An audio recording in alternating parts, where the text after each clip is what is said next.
With great honor, I call Mr. Will King. Can you please come forward? God bless you. Good morning. It is an honor and a privilege to be here and be invited here to talk a little about this. I'm more of a stander, but since the seat's provided, I might sit for a minute, but I'm more of a stander, to be honest. How many people here own a home? How many people here have tried to buy a home? Went through the process a little bit. Okay. So we've got a good mix of people. I like that we're here to own houses. That's good. I like it. The word also says that we're here to take dominion, and also says to occupy. How can you not occupy if you don't have a place to occupy? So that's what we're going to talk about today, is how to occupy. Buying a home. There are three main parts to what's going to help you buy a home. First, your credit. You have to have a good credit score. You have to have maintained good credit. Second, it is debt versus income ratio. You have to have the income to cover what you're trying to do. Okay, so credit, debt, income, and third is the down payment, which is an asset. An asset that has to be somewhere that is accountable so that it can be accounted for. So the three things I'd like to talk about today are those. First, let's talk about credit. Has anyone thought much about how to get credit? Does anyone here have never had credit? You don't know how to get credit? It's nothing to be embarrassed about. We've all went through troubles. Does anyone here not know how to get credit? Not know how to build? Okay, so we've got a couple. Because it is very important to know how you build credit. Now, when we're talking about credit, what we're talking about is loans, credit cards, things that a large institution will report to what's known as the credit bureaus to build a score, okay? Now, what we're going to talk about is not creating a debt, because I don't want you to create a debt to build a credit score. We're going to talk about building credit and using the system to our advantage to build a score, okay? Because we don't want to create a bunch of debt for no reason, just to try to buy something more, get something more. But that is how the system is made. It's made to put you in as much debt as possible to try to build a credit score, and then you end up being completely in trouble because you're debted out and you can't do what you wanted to do, which was to buy a home. So we're going to talk about how to keep that from happening, but yet how to build a score. Has everyone tried to apply for a credit card? You don't have to raise your hand. I'm just asking the question. It's more rhetorical. Have you tried to apply for a credit card? Have you ever tried to apply for a car loan? These are things that are very important to do to help you build credit. A couple things that you can do. Everyone here probably owns a car of some sort. I know my car I'm driving right now, it's an of some sort type of car that I'm driving right now. And so it's one of those that it gets you the A to B, and that's what it needs to be. So if you own a vehicle, you can use that vehicle to help you gain credit and obtain a score. Does everyone here have some kind of a checking account, bank account at a bank? Does everyone have one? If you don't have one, get one. I know there's a lot of online stuff right now. There's Robinhood. There's, you can do everything through a Cash App almost now, all the crypto things going on. A physical bank, a physical account is exactly what you need to start to help you build your credit. If you don't have a relationship with an institution that can help you borrow money, to help you build credit, to help you put yourself in the right position, let's start there, okay? It also helps with the down payment, which is part of the asset, okay?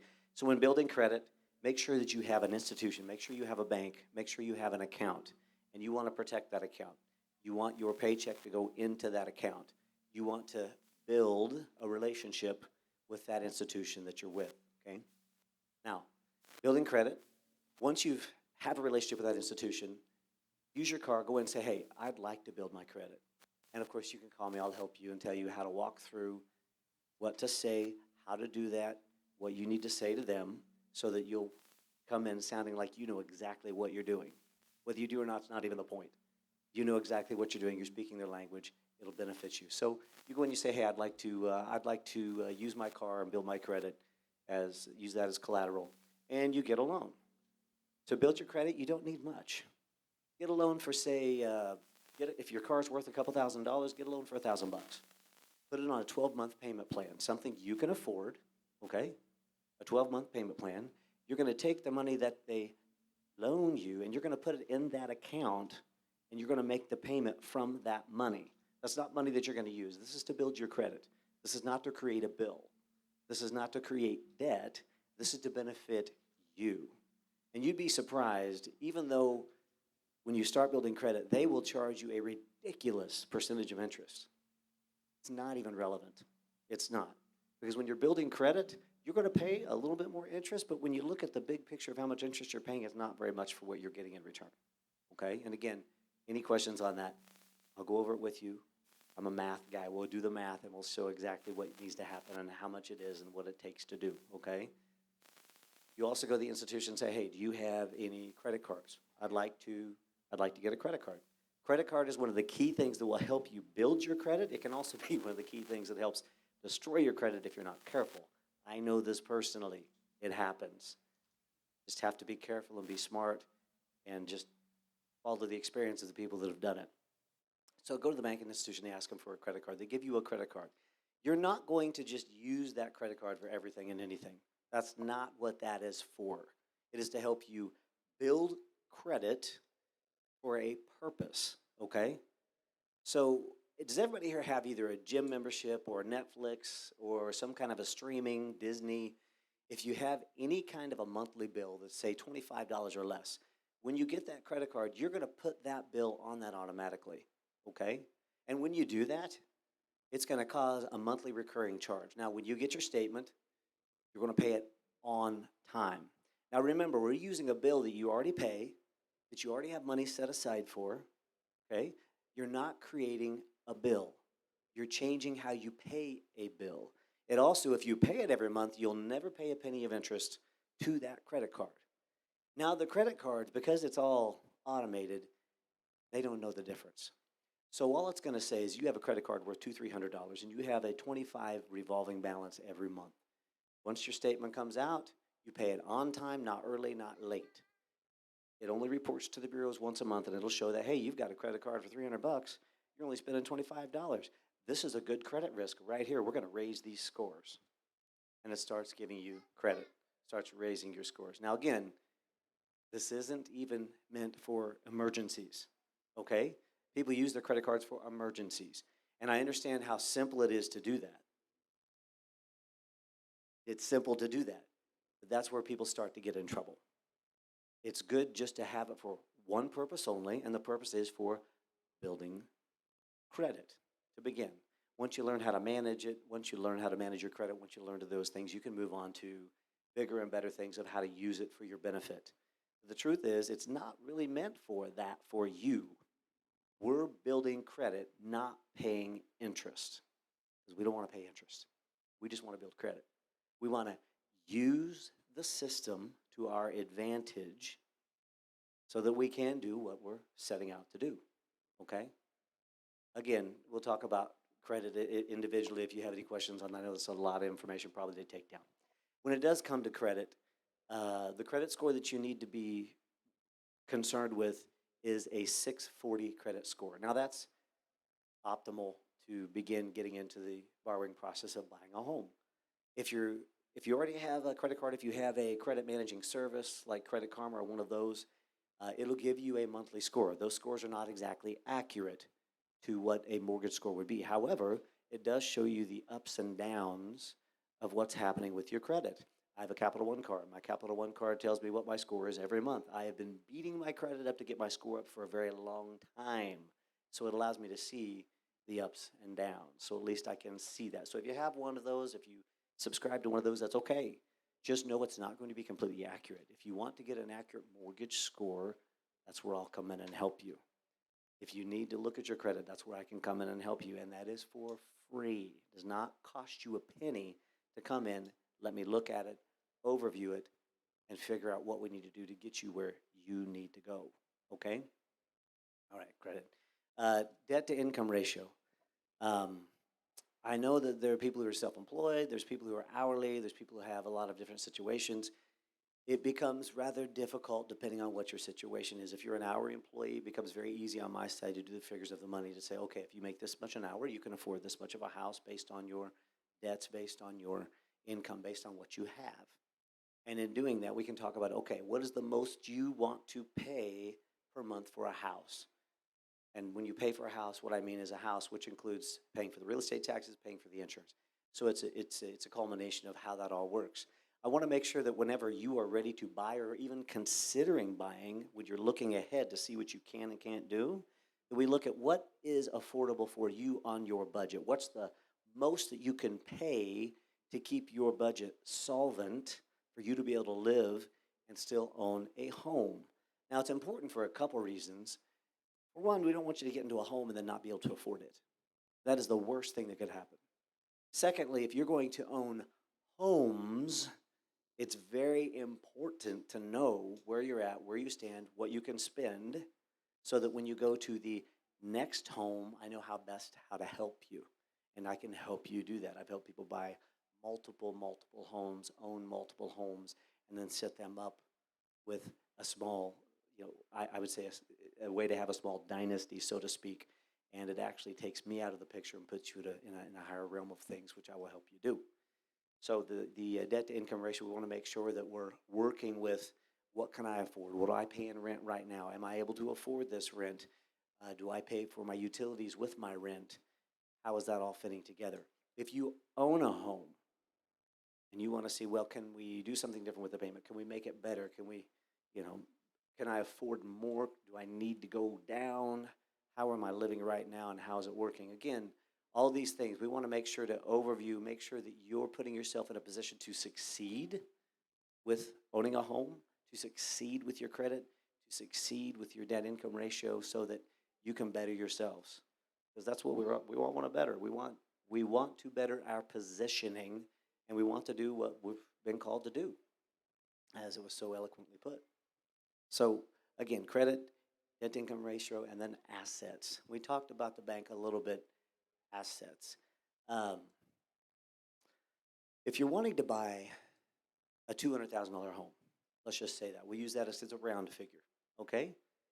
You need to have a certain amount of money in the bank for a certain amount of time. It's a federal regulation you have to do. You can't just say, hey, I got this money, I pulled out, I have it over here in cash. It doesn't work that way. So there are things that we have to do to set you up, to put you in a position to purchase. And if you're going to own multiple homes, it even becomes more strategic to make sure that you're handling your money in a way that is going to be usable by the system itself, okay? So we want to make sure to set you up to succeed as quickly as possible. So on a $200,000 house, there's a loan called an FHA loan. If you have a 640 score, that is the loan that you're going to get. So we're going to use that just as an example. If you have a higher score, there's different things we can get into that can benefit you more. But that's just the simplest, easiest way to get in. So on a $200,000 house, you need $7,000 down. It's 3.5% is the rule. It's $7,000. Now, I'm a math guy. I'm a numbers guy. Pocket protector, glasses wearing, figuring it all out on paper. That's what I do. So sometimes I'm going to spit some things out, and you'll be looking at me like, what are you talking about? So you can feel free to ask me questions. Don't if I haven't said anything I think has been too much for you to understand, but if there's something you don't understand, please feel free to come up. Don't be embarrassed. Don't think, man, I feel really stupid. You're not. Whatever you do for a living, I can't do. So this is just what I do. So just know that when we're talking about it, I've never been asked a really dumb question. Never really. Because if you don't know, you don't know. So we're going to talk about that. But as far as the assets, to buy a $200,000 house, it's $7,000. To buy a $100,000 house, it's $3,500. Now, when you are buying a home, not only do you need your down payment, but more than likely you're going to need money for costs. It is possible that the seller will pay those costs for you, but we want to make sure that we're setting you up to put you in a position to succeed. So we'll talk about what you have, where you want to be, where you're at, where you want to be, and then we'll take the perspective and position you in a way that if you want to get in there now, you can get in there now. It can put you in a position to where if you only have so much money, that we use what you do have to put you where you want to be. All that makes sense so far? Please.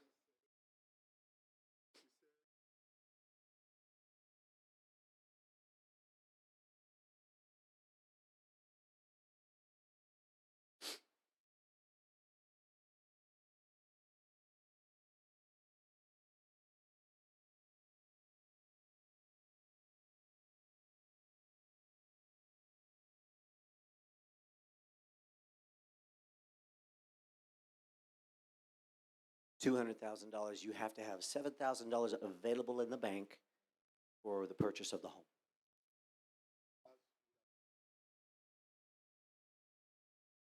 Good question. It needs to be in the bank 60 days. 60 days. Correct. Now, here's where it can get fun, though, depending on your income. Because there's a lot of people who will pull money out. They like to carry cash. They like to have those things. And they will pull them out. Thank you. They'll pull them out and they'll keep it in their pocket. So, depending on your income, like let's say $100,000, if you can accumulate within a certain amount of time from your paychecks the amount you need for the down, that does circumvent the system a little bit and speed it up. But technically, the money needs to be there for 60 days so that it's called seasoned. And the reason is the guidelines have been set up so that if we see large deposits, if we see cash, we have to ask you, where did that come from and why? And the interesting thing is, they're not worried about you.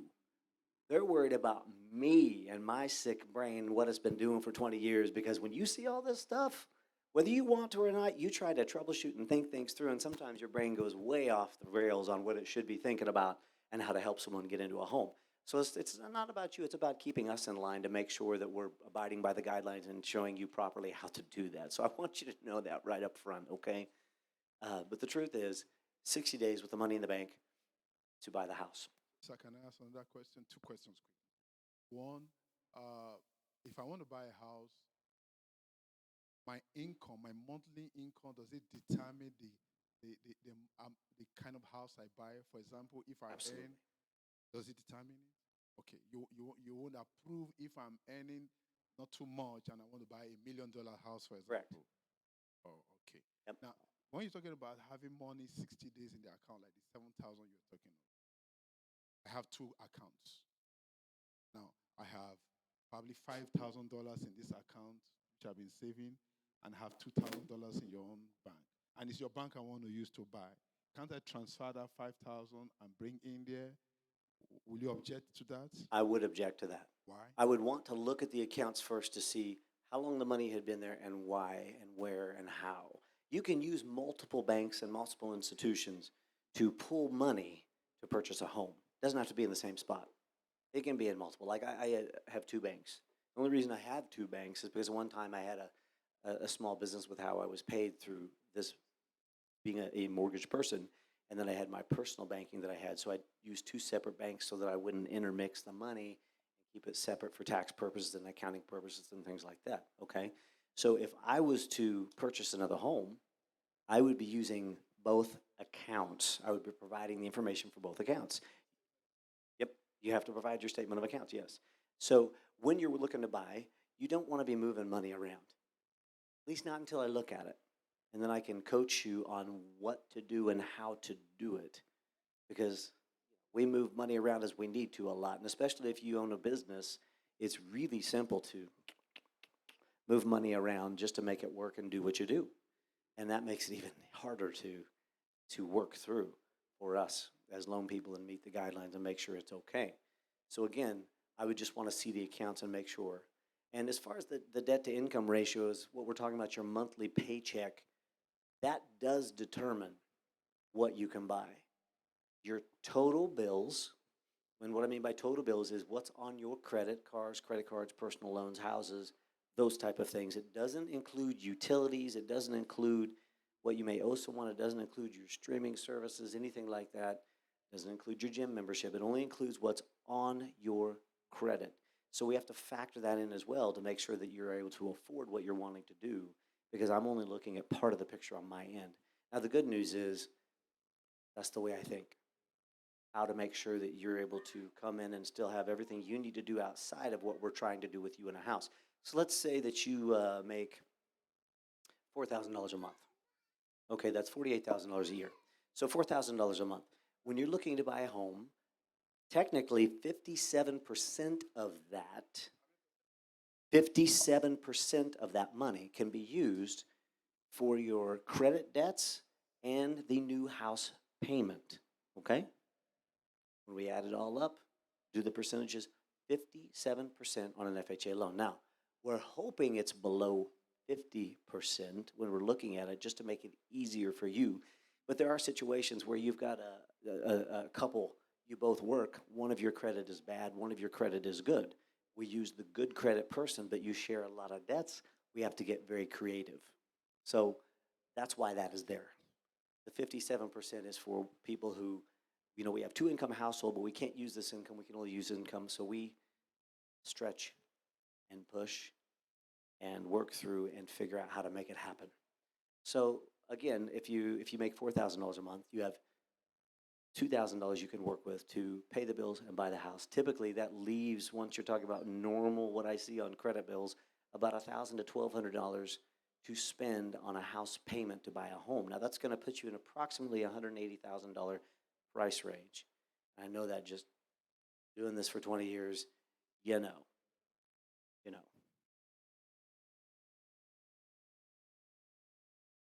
Talk you up. Let's Praise do the it. Lord. Now, my question is, if I have a good record showing on my bank account of my rent, my monthly rent that I'm paying, my utility bills get paid on time and all that, does it not have any influence on my credit score? No, it does not. It does not. Now, there is a way that you can have your utilities reported to your credit, but I don't recommend it because it really doesn't help your score. It actually hurts your score because of the way it's done. The way they do it isn't the best way to do it. Yeah. So your monthly bills and those things do not help your credit. I've talked to multiple people and I'll say, hey, let's talk about your credit. Do you have a credit card? Because I'll pull the score. It's not sufficient. We need to build and get new credit. And they said, oh yeah, I have a check card. Okay, that's not credit.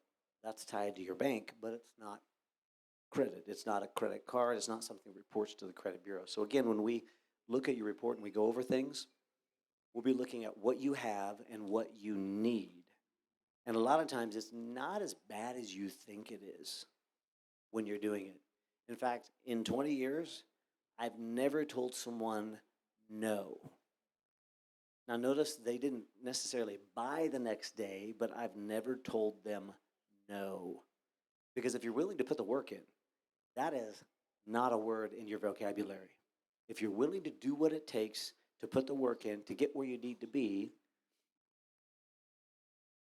what does it say? Work out your salvation with fear and trembling? Oh my goodness.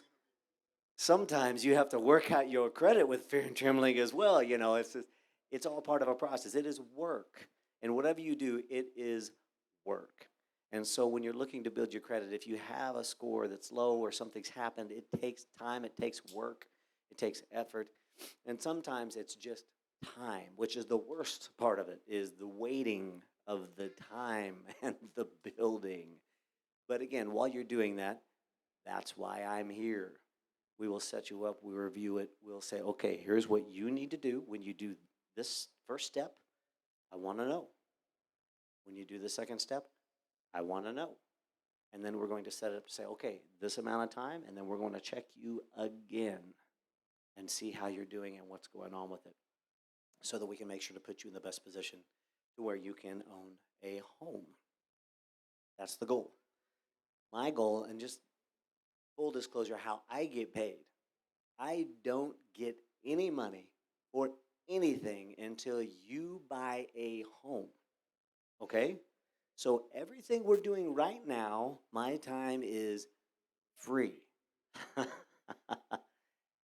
And that's fine. I'm willing to do that. I talk to about 700 people a year about buying a house. So I talk to a lot of people. And the ones who cannot buy, about 25% of them actually can buy a home or do buy a home. And the rest typically do not walk through the processes needed to get to where they need to be, probably about 5%.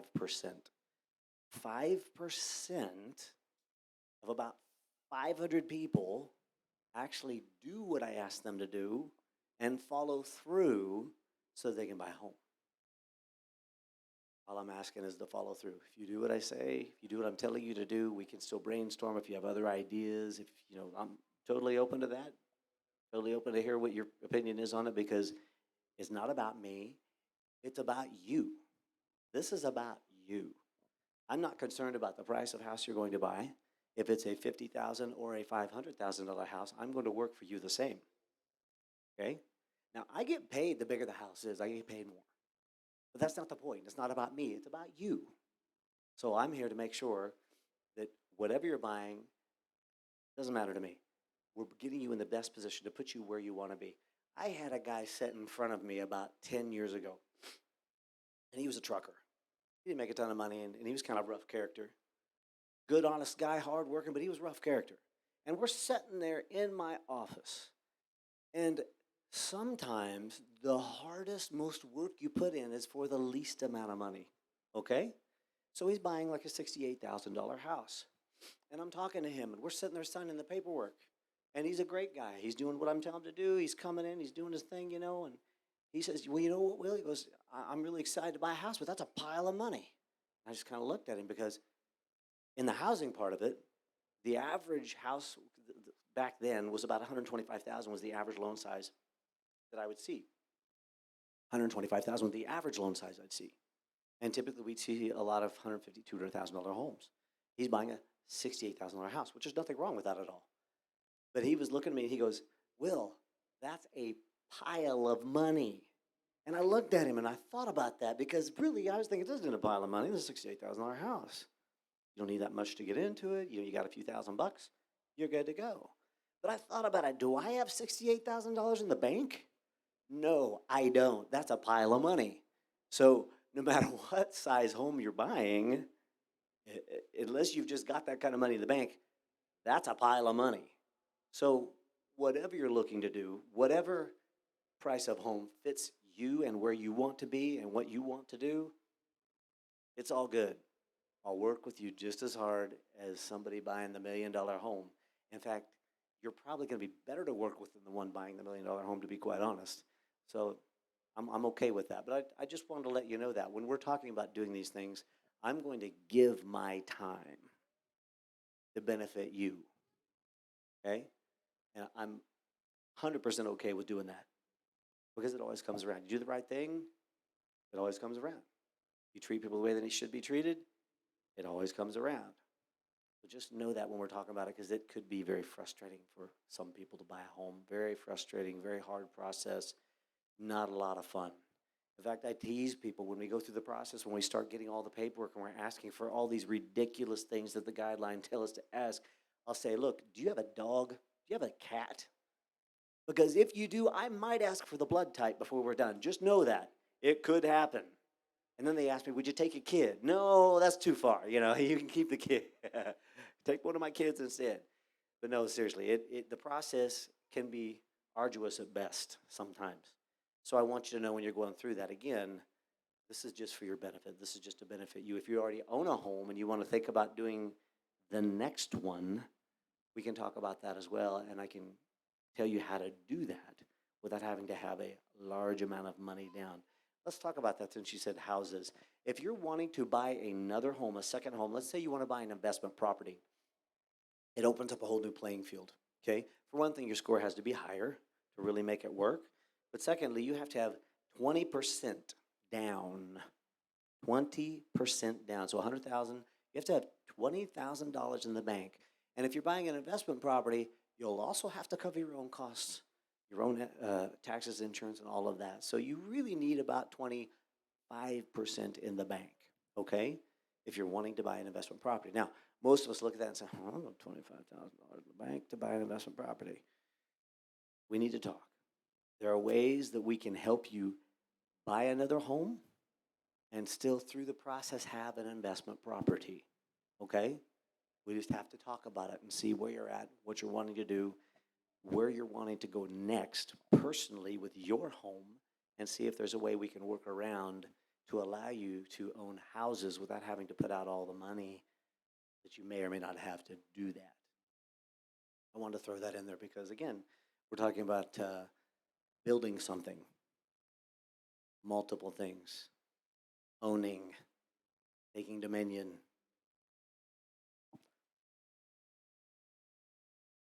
Yes, sir. What you just said right now, putting down 5%, 20%. on the second property for like maybe an investment property. But you okay, okay, okay, okay.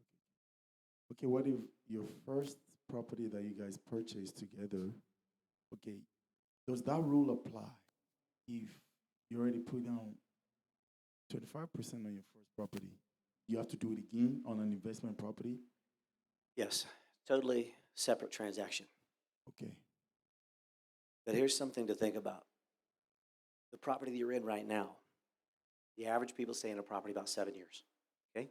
It's 5 to 10, depending on the time frame, what's going on. It's going to be a little bit longer here coming up that you stay in a property, but we'll just call it 7 years, okay? Are you planning on being in the property that you're in that you own right now for a long period of time? And here's why I say this, because if you're looking in the next 2 to 3 years to buy another property for you to move and reside in personally, you can do that with the minimum down payment program, okay, which is 3.5 or 5%. You can then take the property that you have, lease it out as a rental property. And that payment, remember we talked about income and debt ratio and how it's limited to what you make? It washes that payment away. Okay?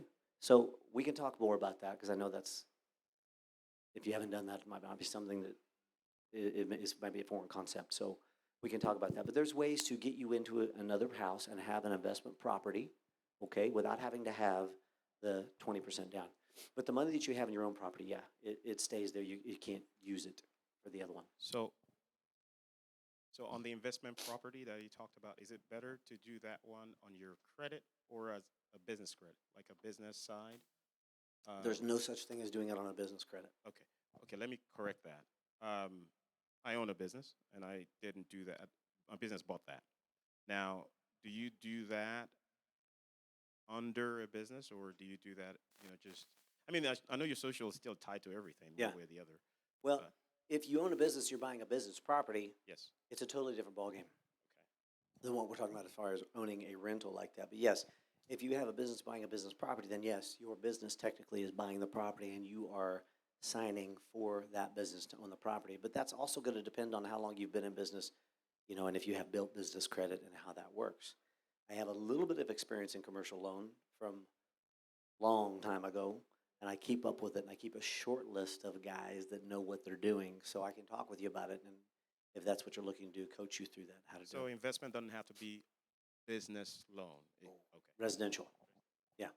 In fact, when we're talking about loans like this, I am talking specifically about a residential home or lease to a family, to a person, to an individual. But if you want to talk about the business side of it, we can talk about that too, and I can help and coach you and then send you to the right person that can actually help you with that. Sir. Okay, so do you advise having multiple credit cards to build your credit? And if you do, how many? What's the limit? I do like to see 2 or 3 on your credit. And again, as long as they are only being used for small things monthly and a set thing so that it's not creating a bill, but it's changing something you pay for now out of your pocket, out of your checkbook, and you pay for it with the credit card. So that way you still have the money in your checking account when the bill comes due. Okay, but yes, it is good to have 2 or 3 versus just 1. And the other interesting thing about it is if you have a family member, friend, whatever, and they have established credit and they have a credit card they're doing this with, you can piggyback their credit by becoming an authorized user. Now, that doesn't mean that they may give you a card. They will get one in the mail for you, but it doesn't mean that you have to have it or use it, and you can actually piggyback off of someone else's credit. Now, that's not the best way, but it is a way to do that. And they have, at one point in time, they had that as a guideline where you could, then they took it away where you couldn't. Now they've brought it back where you can. So if you know someone with good credit, it isn't a bad idea. If it's a good credit card and they're working it the way we're talking about, they've had it a long time, it's got a nice available balance and using very, very little and paid monthly, you can actually become an authorized user on their credit. Can a parent buy a house in the name of a minor for the minor? No. And the name of the minor cannot be on the house. They have to be 18 years of age. They also have to have 2 years of work history. The next question is, if two people want to buy a house, and you advise that the one with good score be used first. Now, if the one with good credit score has low income, the one with bad credit score has good income, how are you going to work that one out? Depends on how bad. Bad as below 640 or 500. Let's take it 500. Then they can't be on the loan. They cannot be on the loan. They have to have a qualifying score to be on the loan. Now, they have changed some of the guidelines and made it where we can do an average of scores, but the scores still have to be above a certain point, like a 580 or 600. And it's a new thing that we've not been doing since prior to 2008. Those of you who don't know, 2008 was when this big mortgage lending collapse happened, and everything exploded, and most of us got out of the business because we lost all our income overnight. It was a glutton for punishment and stayed in. But yeah, so now we can potentially average scores, but again, it can't be 500. It's got to be still at a decent level to be usable to average the score. But what I recommend is I look at the person that makes all the income, and I look at it and say, okay, what are we going to do to get your score up? Because to be on the loan, to use the income, both of you have to be on the loan. Last question is, how can a bad credit score at good income buy a house? Fix your credit. We have to fix it. No way around it. We have to raise your score. Good question. Now, all this applies to those that are wanting to get a loan, right? Correct. So if you have cash, you can transact all day long. Transact. So Transact all day long. I would like to talk to you about it first, though, because, no, really, the interesting thing about it is with money, I've had multiple people that say they want to buy cash on a house because let's say that someone lives in another state where the real estate is astronomically high, and then lately with the upswing, California, with the upswing of prices, they gain $100,000 in a couple months on a $300,000 house. It's now a $400,000 house. They have $100,000. They want to sell that house, come here, and for $100,000 buy the same house that they had over there. When they come, I'm like, okay, let's talk about this first, because once you put that money into that home, your home's paid, but that money does nothing for you. So I like to talk about as well, I am a loan officer, that's what I do, but I think like a financial planner. That's how I think. I don't get paid to do that. I just think that way. So I overview, and we'll talk about ideas and things, and I'll throw a couple things out at you and then let you make the decision on how you want to handle it and what you want to do. But with interest rates being as low as they are, the money that you're spending on a house, the money that you put down, if you can put it somewhere with a financial planner to make 5.25% interest, and if you've never worked with anyone or worked in the market or done anything like that, that is nothing for those guys to do. Simple. If you can make 5.25%, 5.5% in the market, you're making more money on your money than what you're paying in mortgage interest. Okay? Besides, when you're putting money down, if you have $10,000 more than what you really need to put down because you're wanting to lower your payment, it only lowers your payment about $42. Skip McDonald's once, save you $10,000. Skip McDonald's of the month and save you $10,000. And you'll be able to make that extra $42 payment. You'll have $10,000 you can put somewhere that if you leave it with someone who knows what they're doing, or invest it, or buy the investment property with it, you can make much more money out of that and make it work for you. Leverage it, compound it, make it work harder.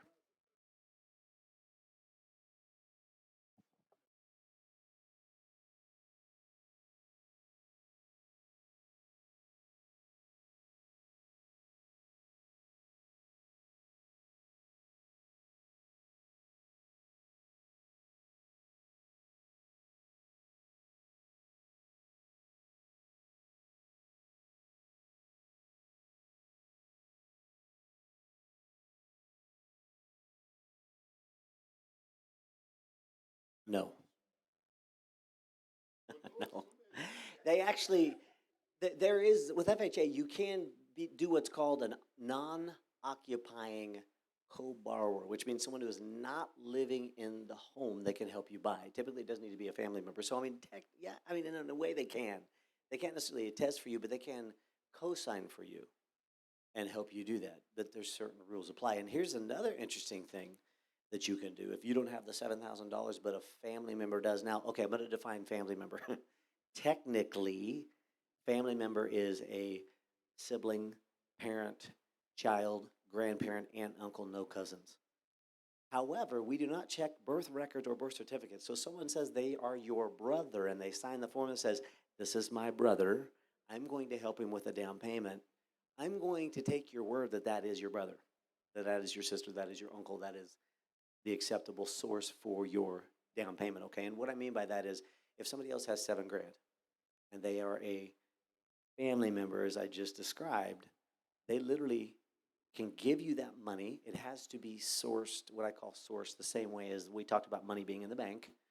It still has to be in the bank. It can't be in cash. We still have to make sure it meets the guidelines for the gift.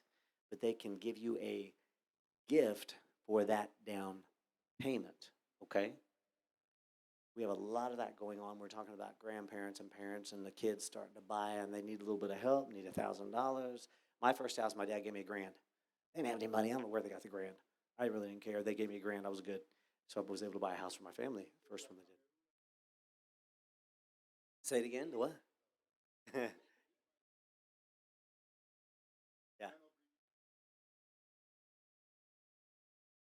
If he signs the form that says he's your brother, I'm not going to check the birth records and take your word for it.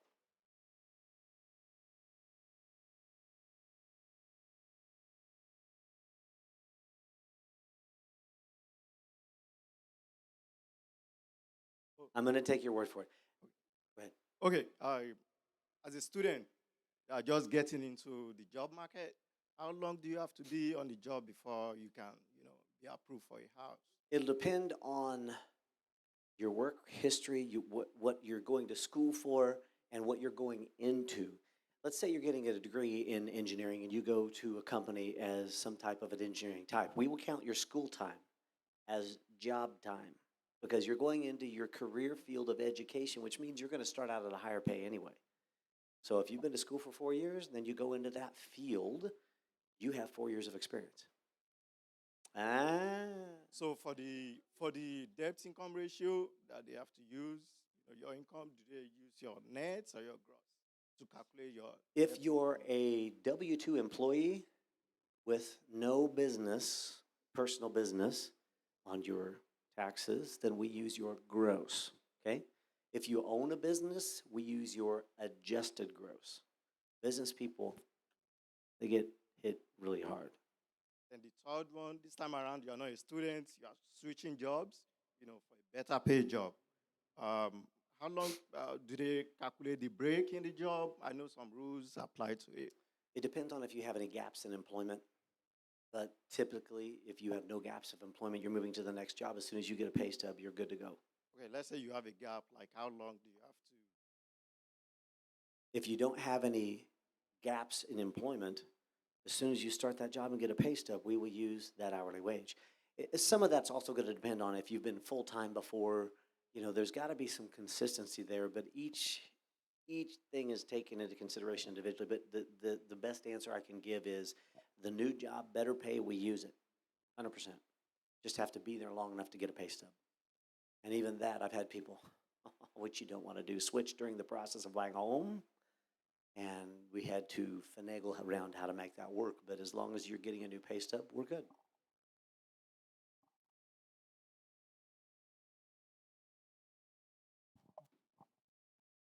My question is, if you have mortgage insurance, and how long should you wait before you refinance the home to get rid of that? Get rid of it as quickly as possible.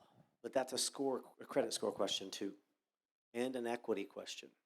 So there's a few things involved. However, if you send me a mortgage statement, I can figure that out for you and we can talk about where your credit is. But I recommend doing that as quickly as possible. For those of you who don't know, there's something called mortgage insurance. If you don't have a 20% position in your home, or you haven't done a different type of loan I can offer to get you out of that, you're going to have what's called mortgage insurance. That mortgage insurance is going to change your payment 50, $100 and cost you more money, allow you to buy less. So we have to figure out how to get out of that as quickly as possible to maximize your buying power.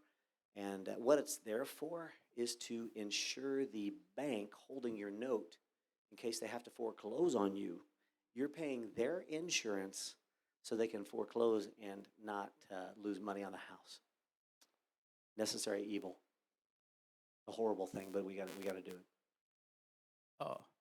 Will you advise taking out money from your retirement account for down payment? Yes, you can use a 401k. You have to check with the institution to see if it's borrowable or if there's a one-time exemption to take money out to buy a house. Most 401ks have an exemption to where you're buying a house the first time, you can grab X amount of dollars out of there. You need to ask them how much. And then, of course, the 401k is usable funds. Like when we go through this process, I'm going to ask you, okay, what do you got? What kind of accounts do you have? Bank accounts, retirement accounts, 401k, and I'll look at your job history and kind of know if that's something you are or aren't going to have. But any kind of accounts that you have, anything, we want to know about it. Even if we're not going to put it on the application, I want to know for that reason, because people can find money and they don't know they can find money. And that's an excellent way. Personally, I borrow from my 401k versus borrowing from the bank anytime I can because it's a less expensive way to get the money. Okay, so if you're trying to help your son or daughter build credit, at what age do you think that you recommend? I started mine at 16. Yep. Took my daughter in, she wanted a car. I said, all right, baby, let's go in there, but I'm not going to buy it for you. Well, her mother and I said that we would give her 50% of the vehicle. So we give the money for 50% is not a very expensive vehicle. So we give 50% and have her finance the rest. And if I have to co-sign, I co-sign and I threaten her within an inch of her life to make that payment on time. Just saying. Yeah, question?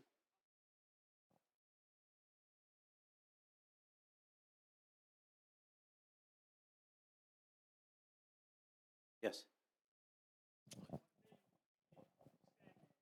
First couple of years is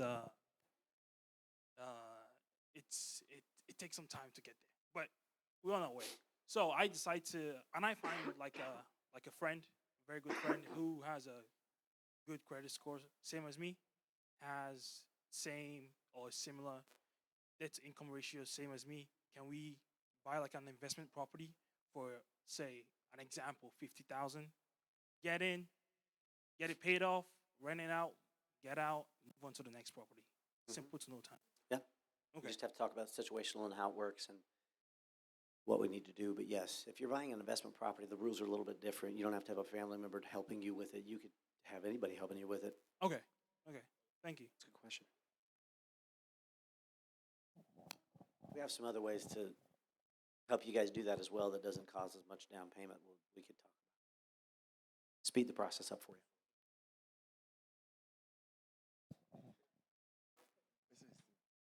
Yes, down payment assistance. I will say this, I am not a fan of down payment assistance. Here's why. For one, it's hard to qualify for, actually. You would think down payment assistance, which is for all of this first-time homebuyer rhetoric that you hear, and I'll tell you, first-time homebuyers, whoever came up with that phrase, genius. It's a genius marketing tool, but it never had any real teeth to it, to be honest. Down payment assistance programs are really only for those who literally have no money, will never have any money for a down, and this is the only way you're ever going to buy a house, and here's why. Down payment assistance programs, the rates are higher. You buy less, and they squeeze on how you can qualify. Your scores have to be a little higher. You can't go over a certain median income. So, but I mean, there are some good down payment assistance programs out there if you want to put yourself into that. But when I look at whether someone wants to do down payment assistance, I will look at your whole picture and say, okay, do you really need the down payment assistance? Because if you don't need it, you're better off without it. You have a less payment, you have more control, because that money really isn't free. They say it is, but it is not. It does cost you on the front, in the middle, and in the end, more than what you're going to want to spend. It just does. But I mean, it is something to talk about. Once in a while, there's certain institutions that will have their own proprietary down payment assistance program that can be okay. So you have to take it situationally, but for the most part, they're just not any good. But good question, though. Thank you for asking that. Anyone else? Any other questions?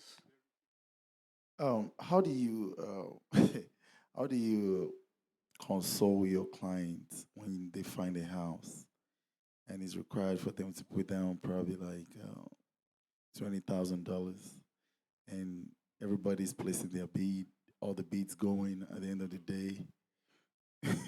Some other nationality comes in,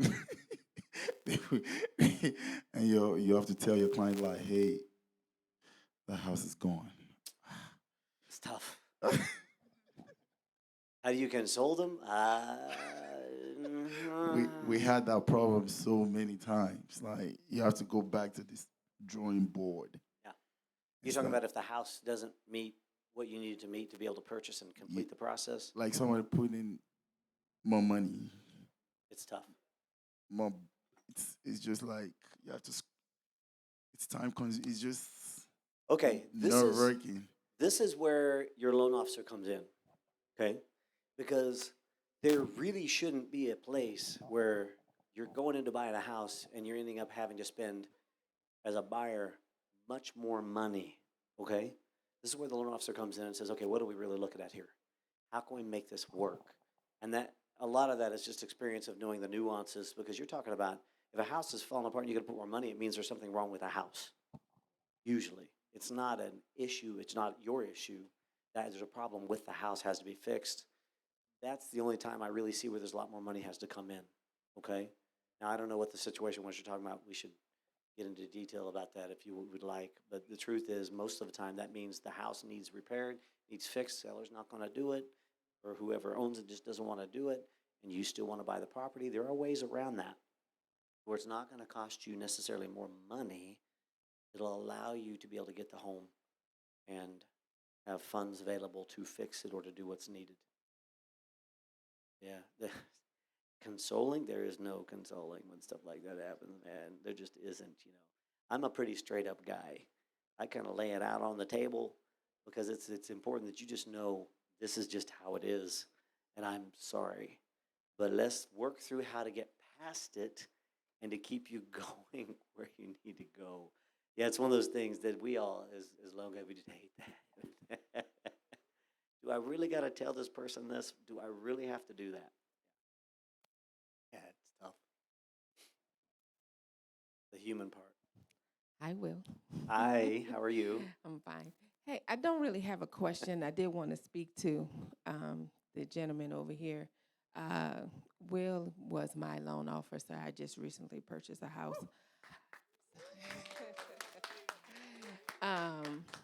My name is Bernice Gaines. I am Diel's sister. I'm also a realtor as well. But I have been searching. Will knows I've been searching for a house for 2 years. Literally 2 years. I put in 5 offers on a house before finally getting this last one. So it's just about making sure that, one, you have a realtor that's going to work for you, right? Also that you know what you can spend, how much you can spend, and making that work for you, and then just trusting that God has you throughout the process. Because if I had bought any of those other houses, one, I would be in more of a financial strain. I would not be able to do the things that I need to do for my family because I take care of a lot of people. So just know that God knows what he's doing, and then just trust the process, because a lot of times it's not about the house, it's about what God wants you to have, and he knows more about you than, yeah, he does. He knows more about you than Will, right? He knows more about you than, say, the realtor that you're working with. He knows more about you than the house, right? So you just have to know that he knows what's best, and that eventually you're going to have the house. Because the house that I have now, we didn't have no problems. The people were willing to fix whatever it was they needed to fix. The VA came within what, 10 days? Not even 10 days. Less than 10 days, and that's unheard of. Right. And we didn't have to go back and say, hey, this needed to be done or whatever. So when God is in it, and when that's the one for you, it's gonna go, it's gonna be smooth. And you're not gonna have an issue. But I will say this guy knows what he's talking about. And that each individual is an individual thing. So he can't, he'd have to look at your individual situation to be able to tell you, okay, this is this and that is that. But this is the guy. He can't help you. Hallelujah. That's funny too, because we see everything as loan officers. So yeah, but God still knows a little bit more than I do. Any other questions? Okay. This is for the students here. And it's not really like a question. Maybe it's an encouragement for thoughts so you can take things a little bit seriously. Because someone like me, for many years, I thought the process was so hard that I just kept postponing it and postponing it. But it's something we all have to face at some point. So my suggestion would be not to say, well, I don't have the money now, or I don't have the things that I have to have in place now, but to actually start now. Get all the facts down, have all the things you're supposed to have, know all the things you're supposed to know. So that way, when that time comes, the things that look scary are the things we never research about. If you research about it now, it's better than waiting till the time that things are not right before you start. So my mistake was I listened to the scary voice that said, just wait, don't do it now, figure it out later. You have this problem, you have that problem. And honestly, I did hear you say that it was quite difficult, but I'll say it's actually easy once you have your ducks in a row. So my advice for every young person in here today is it's easy as long as you give it a process and you start now and arrange things, and everything always will work out the way it should, rather than postpone it to the time that you need one. It might be a little harder at that time. The youngest person I helped buy a house was 19. On her own, mind you. No cosigner. 19. Yeah, I remember that one. Yeah. So get started immediately. I totally agree with that. Even if you don't think you're ready, let's look at it and discuss it. A lot of times people will find money they don't even know they have. It's true. We found money. Figure out how to find money just through the process. I have a question. Is there any way you can check the issue of the house, like if there is like a murder or anything in there before you buy a house? Yes. Correct. The realtor helps you provide someone who comes in and inspects the home. So yeah, and the double is the appraisal of the second. The second thing is the appraisal, making sure it meets. But yeah, that's good. That's where the lender realtor team has to be able to work in tandem and know what's going down. So there's some things I don't want to know.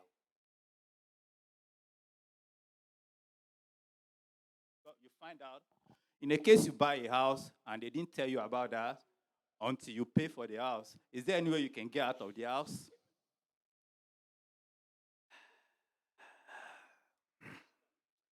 You know, that's a tough question because technically, if there was something that was hidden, then there is some legal ramifications. But once you sign that dotted line, you're in it, baby. I mean, that's pretty much it. It's, you're on that ship, whether it's going down, up, sideways, whatever. But if they really didn't disclose something, if there was something hidden, there's legal ramifications for that. But I don't know that I've ever heard of anyone winning that. Who has actually followed up with me to tell me, but somebody's had some troubles. I got a feeling here. We're going to talk about this later.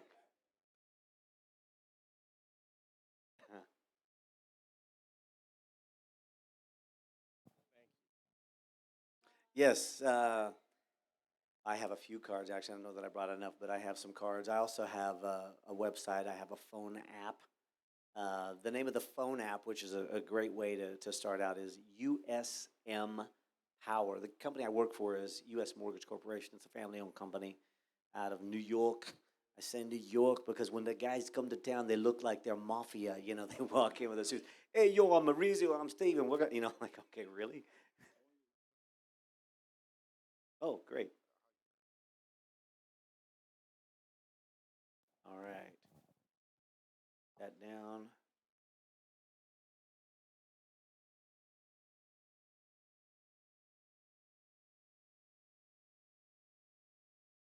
Oh, okay.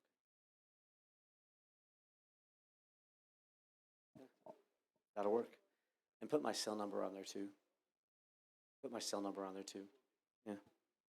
Yeah. The only number I use, by the way, is my cell number. So once you got me, you got me. The best thing to do if you're trying to reach me and you want to talk, because I am on the phone so much, we're in meetings, we're doing things like this, just shoot me a text, tell me who you are, how we know each other, and then we can start a dialogue and say, okay, I'll be available this time, let's chat. And usually doesn't take very long to get me on the phone, but there are days it can be a little challenging depending on what my schedule's like. So yeah. But the best way to get started, if you want me to check your credit, if you want me to do anything that would help you get the ball rolling on this, download my phone app they're going to put up there. US Empower is the name of it. Just type that into the App Store on your phone.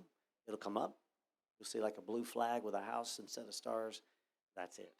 You go in there, you click apply, you pick my name on a drop-down list, and you answer the questions you know, skip the ones you don't. It's a 5-minute process. It's very simple. So, and then from there, I'll look at your credit, and we'll see if we can get rolling for you. So it's a very simple process.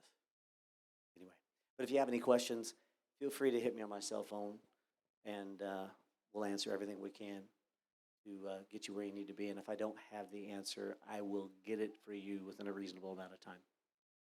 I don't pretend to know it all. Not in the least. Any other questions? Anyone else?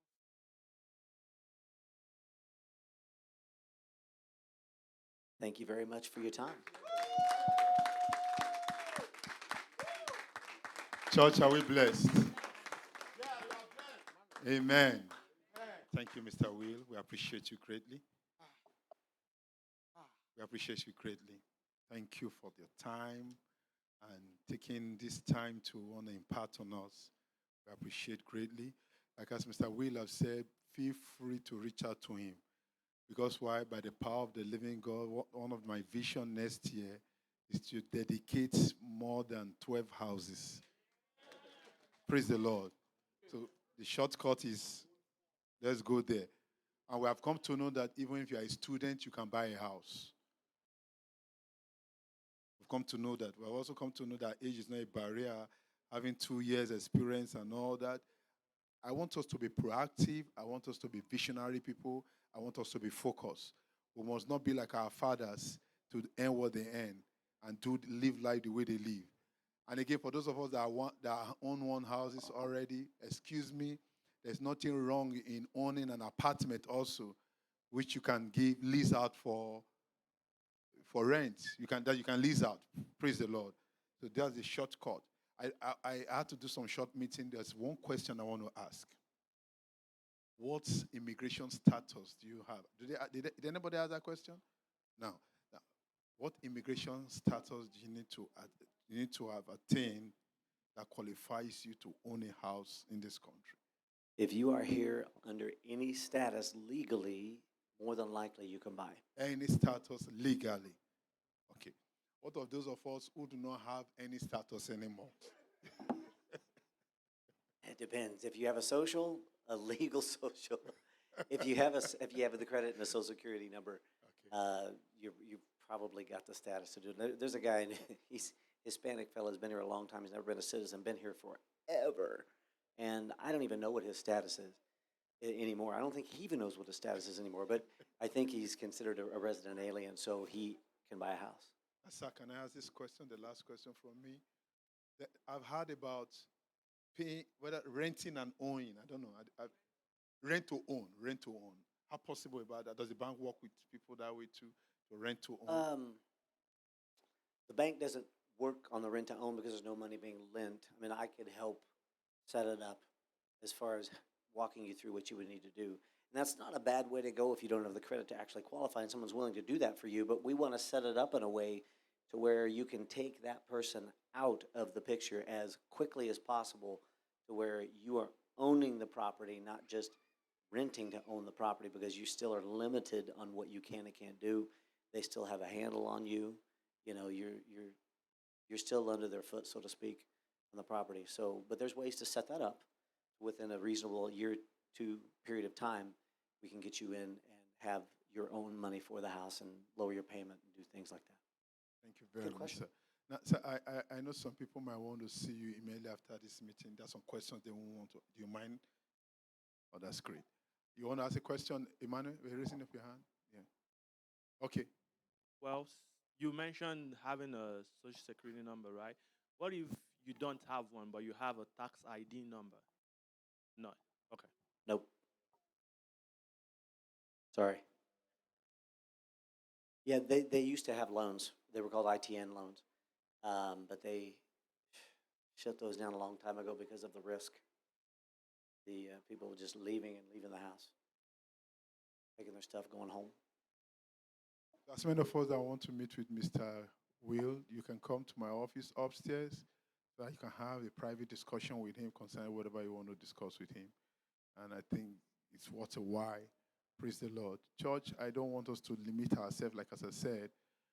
His details are out there. If you don't want to see him now, you want to reach out to him. He said the best way you could communicate to him is to send text messages. Sincerely, those of us who have one home already, we can have homes. We can rent one to others. Like as I said, I have a family friend. They are in Seattle. They used to be in Texas. They have 2 apartments there that they lease out to people. And they are now in Seattle. They also have a house there of their own. So I think we all could live that way. 2 of the flats, about 3 flats in a block, pays the mortgage of this house and the other one. So somebody has a question too. Okay.